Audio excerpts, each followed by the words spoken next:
Bonjour, Aziza de Noisy-le-Grand Info. À quelques jours du deuxième tour des élections législatives, nous allons rencontrer M. Anato, candidat de La République En Marche pour la 3e circonscription de la Seine-Saint-Denis. Bonjour, je suis Patrice Anato, donc candidat de La République En Marche pour la 3e circonscription.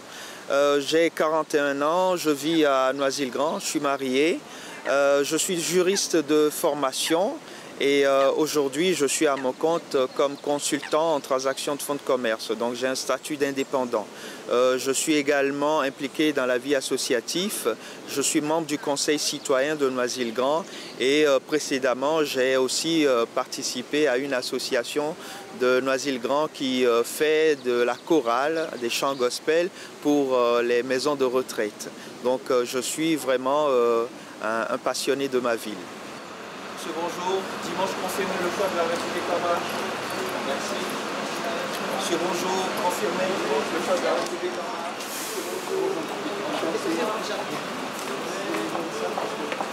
Comment vous sentez-vous après ce premier tour? Je suis confiant. Je compte sur les électeurs qui ont voté pour moi au premier tour. J'espère qu'il y aura encore plus de votants puisqu'il y a eu un fort taux d'abstention et ce fort taux d'abstention nous appelle plutôt à l'humilité et puis à l'engagement pour continuer à convaincre ceux qui ne sont pas déplacés pour aller aux urnes. Et c'est très important parce que ce projet que nous avons, c'est un projet pour tous les Français, c'est un projet que nous avons pour tous les habitants de notre circonscription et on veut tout faire pour que ce deuxième tour soit un vote d'adhésion. Et si vous êtes élu, comment envisagez-vous la fonction de député?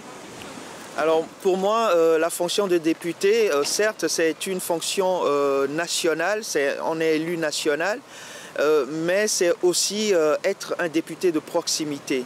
Et ça, j'y tiens, c'est pour moi la manière de travailler de façon efficace. Être proche des gens, être au plus près, aller toujours sur le terrain et ne pas venir vers les citoyens une fois les 5 ans passés. Donc nous aurons à faire régulièrement des évaluations des actions que je mène et nous pourrons les corriger, les améliorer pour qu'au bout du mandat, tous nos concitoyens soient satisfaits de ce qui a été fait comme travail. Donc je serai complètement dans ma fonction. Je vais donc laisser tomber ma profession que j'exerce actuellement et je serai à temps plein au service de nos concitoyens en tant que député. Et qu'est-ce que vous pensez que votre parti peut apporter de plus par rapport à un autre parti? Alors aujourd'hui, La République En Marche, c'est le parti du renouvellement démocratique. Et comme vous avez pu le voir, le président Emmanuel Macron, dès le lancement du mouvement, a parlé de la moralisation de la vie publique. Aujourd'hui, les Français n'ont plus trop confiance aux politiques et tout simplement parce que les usages ne sont plus tout à fait acceptés par les Français. Et du coup, Emmanuel Macron, notre président de la République, veut qu'à partir de maintenant, lorsque nous allons lui donner cette majorité, on puisse voter cette loi sur la moralisation. Les députés ne peuvent plus embaucher leur famille comme assistants parlementaires ou autres. Les mandats sont limités, 3 mandats successifs, c'est le maximum qu'on peut faire. Cela permet le renouvellement des visages, le renouvellement des usages. Et bien entendu, ce renouveau démocratique va encore plus loin puisque les députés seront maintenant imposés sur leurs revenus comme tout citoyen qui travaille et qui gagne un salaire. Donc déjà, ces quelques mesures montrent que nous sommes dans une nouvelle démarche, dans une nouvelle offre politique que les Français attendent depuis très longtemps. Et bien sûr, ça va nous sortir aussi des 20 dernières années d'immobilisme et d'impuissance politique dans lesquelles nous sommes restés. Que pouvez-vous apporter à cette 3e circonscription? Alors c'est vrai que les sujets qui sont au cœur de nos préoccupations sont nombreux, mais je dirais essentiellement les 5 priorités phares. Il s'agit de l'éducation dans nos zones prioritaires, il s'agit également de l'emploi, du pouvoir d'achat, la question du logement et bien sûr l'environnement et la sécurité. Alors on travaillera sur toutes les thématiques, mais ce sont là les engagements phares sur lesquels je vais me pencher très rapidement avec les concitoyens de notre circonscription pour pouvoir trouver les meilleures solutions. Donc ce sont ces besoins-là que vous avez identifiés pour cette... Voilà. Les besoins qui ont été identifiés tournent autour de ces 5 ou 6 sujets que je vous ai donnés. Donc il y a aussi la jeunesse que je n'oublie pas parce qu'on a rencontré énormément de jeunes pendant nos déplacements sur les marchés, dans les quartiers populaires, et des jeunes qui sont pleins de talent, pleins de potentiel, mais qui ont besoin d'être aidés, d'être impulsés pour pouvoir réussir. Et je crois que ce potentiel doit être aidé à éclore. Et donc il y aura aussi un travail d'insertion de la jeunesse, insertion professionnelle, aussi au niveau de la culture. Vous savez que dans le programme présidentiel, il y a le Pass Culture de 500 € qui sera offert à tout jeune de 18 ans. Et ça leur permettra d'aller à un concert, d'aller visiter un musée, faire des choses qui normalement ne leur arrivent pas souvent, faute de moyens. Donc du coup, la jeunesse n'est pas du tout laissée de côté, elle fait partie du cœur aussi de ce projet dans notre circonscription. Quelle sera votre première action en tant que député si vous êtes élu? Alors comme vous avez pu voir sur notre acte, nous avons parlé des 5 priorités sur la circonscription. On a mis l'éducation en premier point, notamment le dédoublement des classes CP et CI dans les zones prioritaires. Alors cette mesure qui est bien sûr nationale, c'est sur celle-là que je me pencherai comme première action pour que dans les écoles en zone prioritaire de notre circonscription, nous puissions donner la chance aux tout petits d'avoir les fondamentaux, savoir lire, écrire, calculer et pouvoir se préparer sereinement à leur avenir. Et donc je crois que c'est une des mesures phares que je vais veiller à mettre en place sur la circonscription. Que pensez-vous de la réserve parlementaire ? Alors, dans le projet de loi de moralisation de la vie publique, la réserve parlementaire va être supprimée. Alors, elle sera remplacée par un fonds au territoire qui sera donc contrôlé par le Parlement. Et bien sûr, il y aura la publication, la transparence sur les fonds alloués aux associations. Donc il y a une traçabilité, il y a une clarté dans cette nouvelle forme de cette réserve qui devient maintenant un fonds pour les territoires. Pouvez-vous nous présenter votre suppléante ? Alors ma suppléante, c'est Brigitte de Pertuis. Brigitte a 61 ans, elle est mère de 6 enfants et grand-mère de plusieurs petits-enfants. Elle habite Neuilly-Plaisance. Elle a travaillé anciennement dans un établissement pour enfants en grande difficulté. Et aussi elle a été directrice d'un établissement d'enfants en situation de handicap.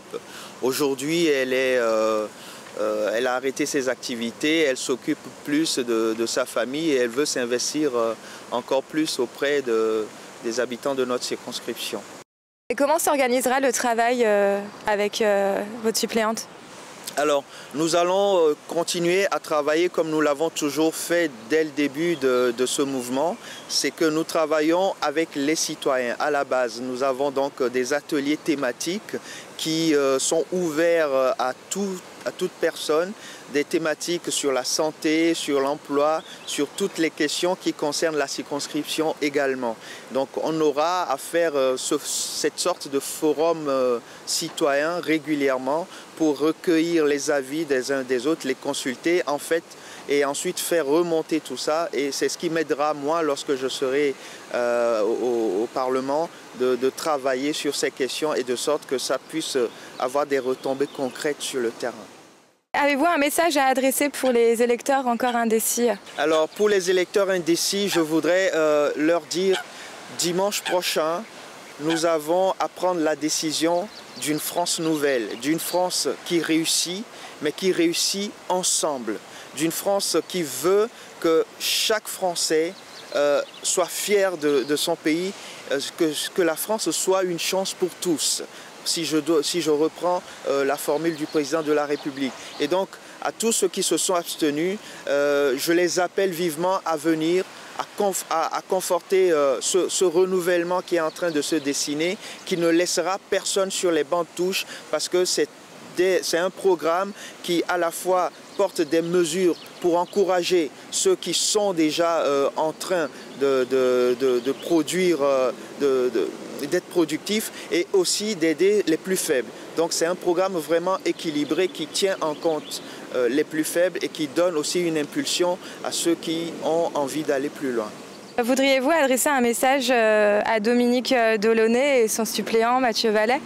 Alors à Dominique et à Mathieu, je leur dis bon courage, bonne chance pour ce deuxième tour, et je crois que au-delà des différences que nous pouvons avoir sur le plan politique, demain, je suis prêt à travailler avec toutes les sensibilités, à être à l'écoute pour qu'ensemble nous puissions co-construire notre avenir.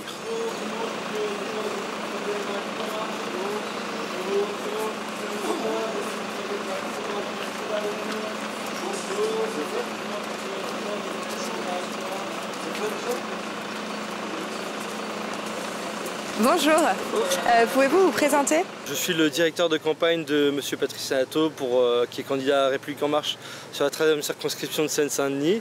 Donc dans le cadre de la campagne, mon rôle, c'est de l'aider, de lui apporter un conseil politique sur ses interventions, évaluer les forces en présence, établir le programme de nos actions pendant toute la campagne du premier et du second tour, et puis coordonner nos équipes qui sont sur les marchés, sur les gares, tractées, et puis aussi être en relation avec nos prestataires qui nous fournissent les supports de campagne, donc les tracts, les affiches et tout ce matériel. Voilà. Que pensez-vous du coup des résultats du premier tour? On est très satisfait mais très humble parce que, comme l'a dit Patrice tout à l'heure, l'abstention fait qu'on ne peut pas se satisfaire de ce score, même si il est assez flatteur.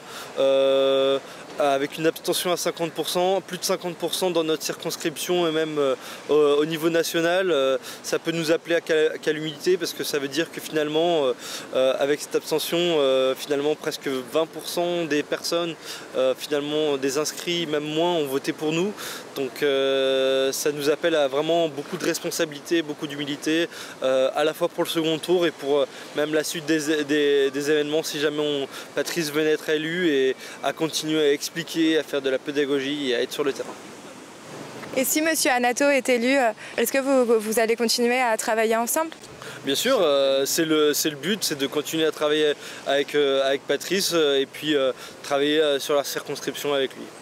Et en tant que? Ah bah ça, c'est à lui de me le dire. Ok, très bien, ça marche. Merci à vous.